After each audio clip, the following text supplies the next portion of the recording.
और बात तो यही है कि उसके बिना हमारा कोई। द्रौपदी की जब लान खिंच रही थी, किसको नहीं पुकारा उसने? आपके तो परिवार में इतने बहादुर लोग भी नहीं हैं जो द्रौपदी के पास में थे। द्रौपदी के पास ऐसा पति है कि उससे बड़ा भाला चलाने वाला नहीं है कोई युधिष्ठिर। उसके पास ऐसे पति हैं जिनके आगे तलवार किसी की चल नहीं पाती, नकुल और सहदेव। द्रौपदी के पास तो ऐसा पति है कि जिससे बड़ा तो धनुर्धर नहीं है कोई, जिसका नाम अर्जुन है। द्रौपदी के पास तो एक ऐसा पति है, उससे बड़ा कोई गदा चलाने वाला नहीं, उसका नाम है भीम।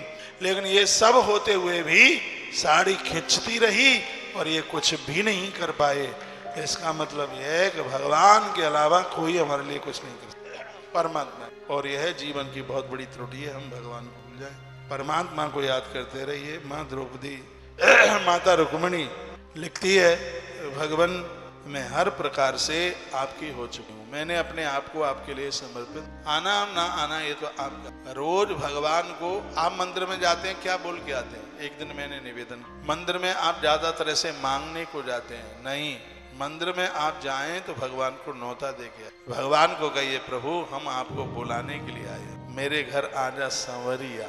हे प्रभु मेरे घर आजा, टूटी फूटी जो भी हमसे सेवा बनेगी वह हम सेवा करेंगे, हम आपको बुलाने के लिए आए। रोज आप मंदिर में जाकर के उसे आप बुलाओगे तो एक दिन वह तुम्हारे आंगन में 100% आके खड़ा हो जाएगा।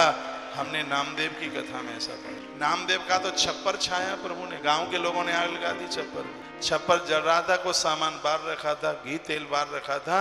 ओहो यज्ञ नारायण आज आप पधारे हैं तो सामान रहा जाता है, स्वाहा और ले लो और ले लो और ले लो। कुछ कम्बल वगैरह बाहर रखे थे, बोरे के टाट बाहर रखे हुए थे। क्या यज्ञ में आनंद आ रहा है, आहुति के लिए और कुछ मिल जाए। जो भी नामदेव के पास सामान था वो सब जलते हुए झोंपड़े में डाल दिया।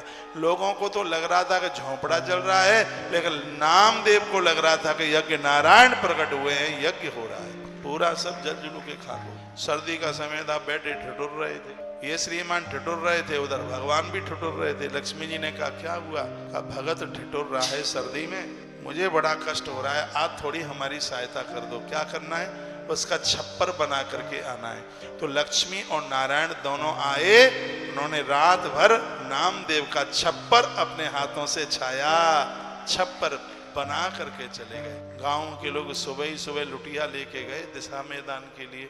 देखा कल तो फूस का छप्पर था, आज तो सोने का है। हमने आग लगाई, इसका तो कुछ बिगड़ा ही नहीं।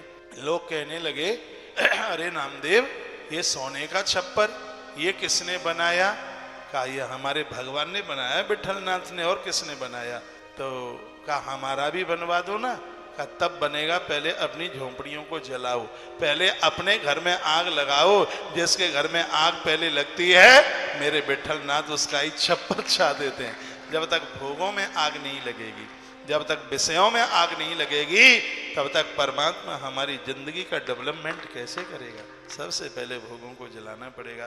तो ये कथाएं बड़ी अद्भुत हैं, जीवन बदल दे। माता रुक्मिणी ने श्लोक लिखे, आप भी उसमें कुछ अच्छी अच्छी बातें। आज तो विज्ञान का युग है, बहुत कुछ मिल जाता है, यूट्यूब में मिल जाता है, सोशल मीडिया पर बहुत कुछ मिल जाता है। आप चाहें तो इस कलयुग में आप सतयुग से भी बढ़िया जिंदगी जी सकते हैं। सतयुगी जिंदगी नहीं, सतयुग से भी बढ़िया जीवन जी सकते हैं।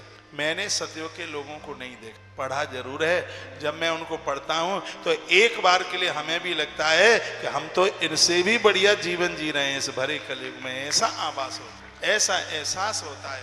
तो